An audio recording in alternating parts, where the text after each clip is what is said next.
Watoto, mkiona polisi mahali wanaenda, kama uko na shinda, enda usaidiwe. Polisi ni watu wetu wameandikwa na serikali kudumia nyinyi.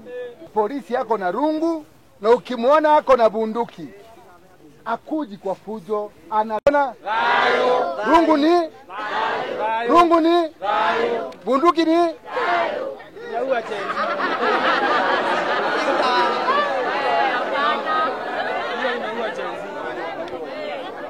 najua hiyo umesikia leo. Asante. Kitu ya pili, mimi wakati nilifika hapa asubuhi kuingia kwa geti pale, watu walikuwa wamejaa hapa station. Watoto hawa jenzio mnaita na wazee kadhaa. Nataka kuuliza nyinyi swali. Wakati nilikuja na gari, nilikuwa na kengwe. Nilipiga on. Nilipiga nduru. Kwa nini watu walitoroka kutoka station? Kwa sababu ni venye jana waliona. They were witness of yesterday at night. The brutality of the police. So venye walikuona na wanajua wewe ni mkubwa. Hapana, Murkomen alisema mtu akipatikana police station anapigwa risasi. Order ya jana. Order yes. By Murkomen. Very reckless statement. Alisema hivyo asubuhi. Haika happen jana hapa. Sawa. Sikizeni. Hapa, this is a public institution. Hii ni mahali imejengwa na serikali kuhudumia nyinyi. Kweli au urongo? So wewe ukikuja hapa, unakujanga utafuta nini? Ama huduma. Service. The structures, anything that is here, imewekwa hapa kuhudumia wewe. So wakati unakuja kama hapa, ni kwako unakuja kudai haki yako ya kushughulikiwa. So ukiona muundumu kama mimi nikikuja hapa, kwa nini unatoroka na mimi ndio nataka nikuhudumie? Kitu ya kwanza walikutambua, wakajua huyu ni mkubwa. Na pengine amefuatwa na magari. Sikia. Siku ingine ukiingia kwa kituo, kama uko na nia mzuri, umekuja kutoa ripoti yako, umekuja kuomba msaada, unakuja kwa imani na amani kwamba hapa ndio serikali inatoa huduma ile wewe unauliza. Police station is a public institution. Na serikali imetuleta kuwahudumia, si kuangamiza mtu. Na hii vitu yote mnaona ni pesa zenu zimejenga. So mimi kwetu nimetoka kuja kuwahudumia hapa. Serikali imenileta. So nikikuja ukinitoroka, utahudumiwa na nani? So siku nyingine nimesikia nimesema ukienda kwa station unakuwa na imani na amani, ni huduma unatakana kupewa pale. Tuelewane hiyo kwanza nyingine. Sawa? Hakuna kutoroka polisi ama kukimbia kutoka police station. Karibu kama driver kuwa keen, tungekanyanga watoto pale kwa gate wakitoroka. Si tungekuwa na maneno mengine tena? Watoto, mkiona polisi usitoroke.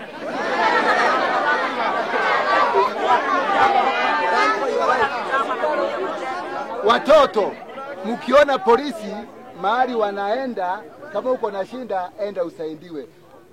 Polisi ni watu wetu wameandikwa na serikali kudumia nyinyi.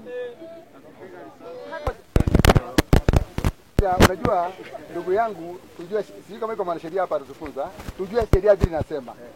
Na hiyo kitu moja nafikiri inatusumbua. Haya, watu walishikwa, basi ni wesi ni sawa, kwa sababu iko vitu ambaye walishikwa naye ikiwa na ishara ya kwamba walikuwa wamefanya wizi. Na walishikwa na polisi.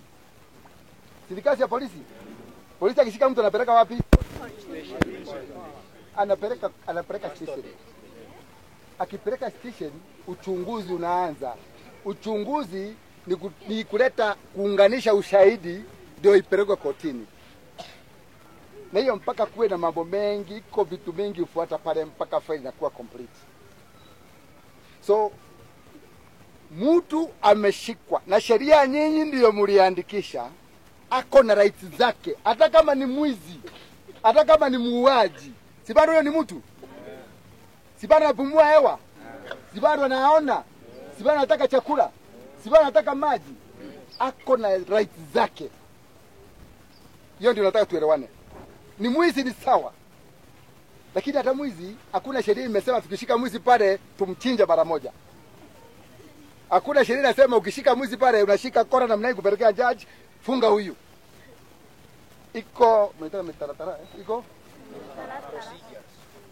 na hiyo ndio mjue. So wakati mtu ameshikwa pale na ako ndani ya polisi, hizo rights huwa protected. Na watu wasome wajue. Na ndio sababu unaona OCS ilikuwa vigumu kukubali kutoa huyo mtu hata kuja aonekana ama aongeleshwe. Si mnaona hata kotini saa ingine mtu anaanza kujifunika namna hii. So kama angetolewa hapa akienda kotini angelalamika. Na OCS tena naye angeitwa kotini kujibu ni kwa nini. Eti wananchi nani alisema muitishe? Hapo ndio mlikosea, amjui kwanza. Hata wewe ukishikwa leo, ukisikia mtu anataka kukuona, sio unasema sitaki kumuona. Kwani unasema ulasimishwe? Hebu tuelewane namna hiyo.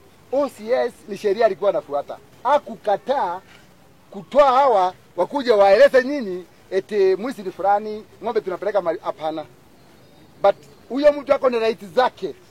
Hata kama ni mwizi. Tafadhali. Siku nyingine mjue namna hiyo. Na iko ukweli yake. Mpaka faili itengenezwe iwe tayari ndio ipelekwe kotini. Mnasema ng'ombe ziliwachiliwa. Haya. Tuongee tu vizuri. Na kama wananchi wa Kenya watie amani. Ng'ombe sikikaa hapa. Na mwenyewe anajua ng'ombe zake ziko hapa. Atakuwa analeta chakula? Atakuwa analetea nyasi? Hapa kuna jaki. Unajitolea tunamletea. Vizuri sana. Umesema vizuri sana. Lakini serikali naye iko ni mipangilio yake ambaye inafuata kuhakikisha hizo exhibits ziko. Iko watu wanaitangwa scenes of crime. Sheria imekubali wapige picha na siweko kwa file na zitolewe kotini kama exhibit. Na mwenye ng'ombe ako na particulars amepeana kwa polisi na instructions amepewa vile atachunga hizo ng'ombe mpaka case iishe kotini.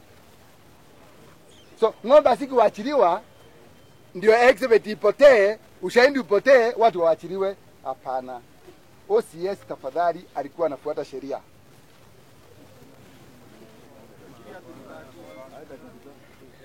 Sijasema unamtaka tafadhali. Sinasema vile kulikuwa. Hiyo mimi ndio nawaeleza. Ndio mtake. Haya. Alafu ng'ombe zinaibiwa sana. Na zinachinjwa.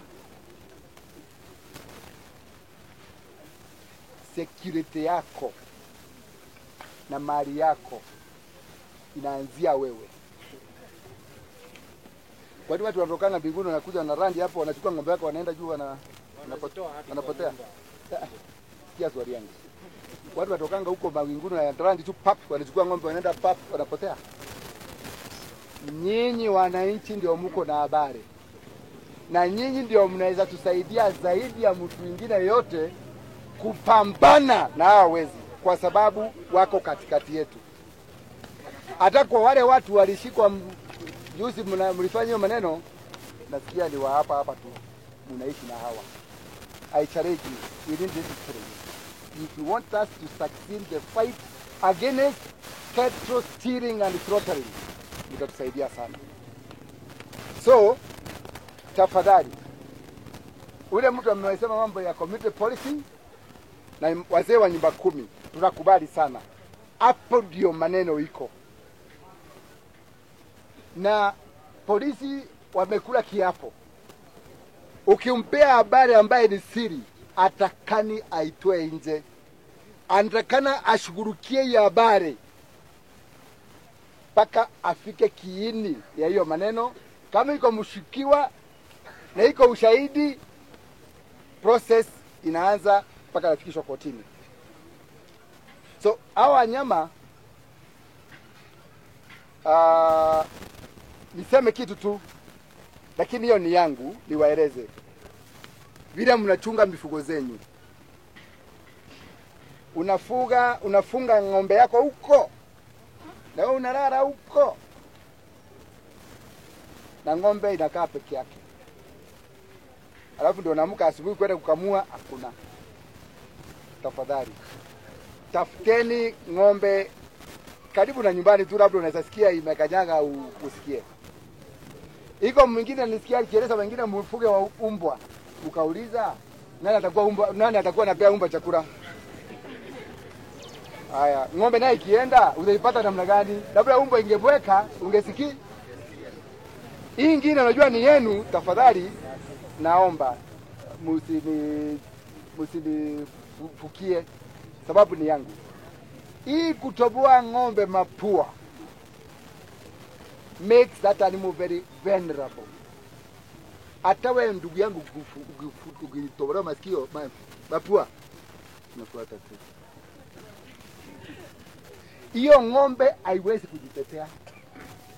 Hiyo ng'ombe iweze hata inua mguu ikifurutwa tu sinafuata. Si ni kweli? Si ni kweli? You make these animals very vulnerable. Ng'ombe hata ikifunguliwa, unajua ng'ombe ngine aggressive, unaweza ifungulia kupiga sana kama sisi mwenyewe. Kweli au urongo? Lakini ndugu yangu kwa umeweka mapua hapa. Anyway, hayo ni yangu. Utajua vile unaweza fanya na hii habari.